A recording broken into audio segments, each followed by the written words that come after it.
मुखारविंद से शुद्ध ब्राह्मण है, किसी की बाह में नहीं है। हमें ना कोई को कुछ चाहिए। ऐसे ब्राह्मण के घर में हमने संस्कार इन्हें दिए हैं कि बेटा जो मिल जाए उसी में संतोष रखना, केवल सम्मान चाहिए, बस कुछ नहीं चाहिए। आपका प्रेम चाहिए, हम जहां भी आप बुलाओगे वहां खड़े हो जाएंगे। और ऐसे 4-5 भाई हैं, सभी कथा कहते हैं, सभी कथाकार। तो ये संस्कार है, आप करोगे, आपके जो बालक आपको पहचानेंगे, माता पिता को पहचानेंगे। तो ये संस्कार जो दिया है, माता ही गुरु होता है सबसे बड़ी, सबसे पहले माँ गुरु है। तो आप अगर ऐसा कर रही हैं तो ये बच्चे भी सीखेंगे और आपका आदर सत्कार करेंगे। और धराधाम पर भजन पूजन बना रहेगा, बुजुर्गों का आदर बना रहेगा, अतिथि का सत्कार बना रहेगा, आपके घर से कोई भूखा नहीं जाएगा।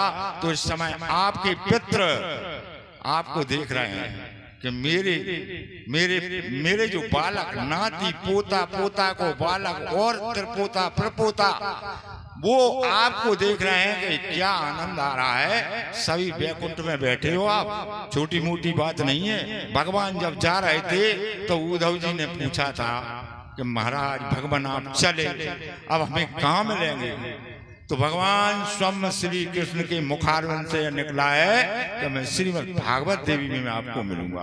तो आपके सामने भगवान बैठे हुए हैं, श्री कृष्ण चंद आनंद कंद बैठे हैं। और एक और बहुत बड़ी बात है, जब यह कथा होती है रामायण और हरि कथा, कथा जो मति अनुसार ऐसा कहते हैं सभी पंडित, आसन लीजिए प्रेम से विराजिए पवन कुमार। हनुमान जी को ये वरदान है। हनुमान जी भी विचल गए थे, राम जी के पीछे पीछे जाने लगे, बोले मैं भी चलूंगा सरयू में। भगवान बोले सुनो, मैं कहीं नहीं जा रहा हूं, तुम यही मेरे नाम का सुमरन करते रहना, और जो मेरा नाम का गुणगान गाते हैं उनकी रक्षा का जिम्मा आपका है। हनुमान जी कहे जी आपके जो वचन है वो सिरोधारी हैं। भगवान की यह कथा होती है, मां हनुमान जी आके विराजमान होता है, किसी रूप में आ जाए आपको नहीं पहचान में आए, सबसे पीछे बैठेंगे और चुपके से चले जाएंगे। जब जब भगवान की कथाएं होंगी तब तब हनुमान जी आने पड़ेगा। और हनुमान जी ये आदेश है कि मेरी कथा में कोई विघ्न करेगो तो आप ही उसके रक्षक हैं। हनुमान जी ने बोले महाराज जवाबदारी है। भगवान आनंद कंद श्री कृष्ण चंद्र जी विराजमान है, तो हनुमान जी भी है। और हनुमान जी है तो आपका कोई कुछ बिगाड़ने वाला नहीं है। पूछ में लपेटे और सीधे गोविंदाय नमो नमः समुद्र में जाके पड़ेंगे। आप निश्चिंत रहो, कथा श्रवण करो, आपके पूर्वज आपसे बड़े प्रसन्न रहेंगे। आपके ऊपर जो पितृदोष है और जो काल सर्प दोष है और जो 7.5 शनि की दशा है, गुरु चौथे आठे 12वें हैं, और मंगल आपकी बच्चा के चौथे आठे 12वें घर में विराजमान है, मांगलिक है। उसको भी हनुमान जी देख के उतर सरक के बैठ जाते हैं। मंगल शनि भैया जी हनुमान जी के भक्त हैं, अपन इनको कुछ नहीं करने।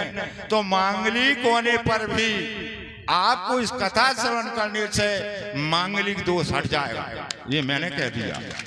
आपकी बच्ची मांगलिक नहीं रही जो 7 दिन इस कथा को श्रवण कर गई तो, और जो बालक मांगलिक है वो भी मांगलिक नहीं रहा, क्योंकि भगवान कृष्ण आ चुके हैं और श्री हनुमान जी महाराज विराजमान है। और एक शुद्ध ब्राह्मण द्वारा आपको ये कथा श्रवण कराई जा रही है। तो आपका मंगल दोष टल गया, शनि दोष टल गया, आप निष्फिक्र रहें, भले ही ना दिखाएं। आपकी जो इच्छा है, जहां भगवान ने विधि विधान बना दिया है, मां आपके बच्चे बच्चियों की शादी होगी, इस वर्ष होगी, निश्चिंत रहें। आपकी कामनाएं आपके पूर्वज प्रसन्न होकर दे रहे हैं, ये हम नहीं कह रहे। ये वो सुखदेव जी महाराज राजा परीक्षित को ये कथा सुना रहा है कि ये कथा ऐसी है, ये छोटी मोटी कथा नहीं है। जो जितना विश्वास रखता है उतनी उसको फल प्राप्त हो जाता है। तो ये भगवान की कथा जो है तो ये आपको ये प्राप्त हुई है आपके पुण्य कर्मों के ऊपर। आपने जो पुण्य कमाए हैं उसी के ऊपर आपको ये कथा प्राप्त हुई है। जिसके पुण्य जागृत है वो श्रीमद् भागवत कथा के सुनने का अधिकारी है। और हम तो समझ लो चौकी पे बैठे हैं, चौकीदार ही मानो, और आप जमीन पे बैठे हैं तो जमींदार ही रहोगे और होगे। आज से नहीं, आप जमींदार हो और जमींदार रहोगे, क्योंकि जमीन पे ही तो बैठे हो। जमीन पे बैठे हो वो जमींदार ही बैठते, और चौकी पे बैठेंगे तो चौकीदार ही रहेंगे। हनुमान जी के चौकीदार हैं साहब, झाड़ू पोंछा करते हैं, मंदिर में अंदर कोई नहीं जा सकता, सिर्फ हम ही जाएंगे। हमें झाड़ू लगाने, पोंछा लगाने, चौकीदारी करने। कोई जा रहा हो तो रोकने, ए भैया कहाँ जा रहा हो, वहां में नहीं जा, माता बहना नहीं रोक रहा। तो चौकीदार हैं हम तो। चौकीदारी की बात हमने आप सुनाई, और आपने ये चौकीदारी की बात सुनी तो सुखदेव जी महाराज राजा परीक्षित से कह रहे हैं कि राजन 7 दिन में आप जो है इस धराधाम को छोड़कर जाने वाले हैं, तो क्या करूं? कहने लगे 7 दिन में आपको अपना मरण, आपको जो यहां से जाना है उसे सुधारना है। जो मरण जो होता है उसको सुधारना है, और वो मरते समय नहीं सुधरे।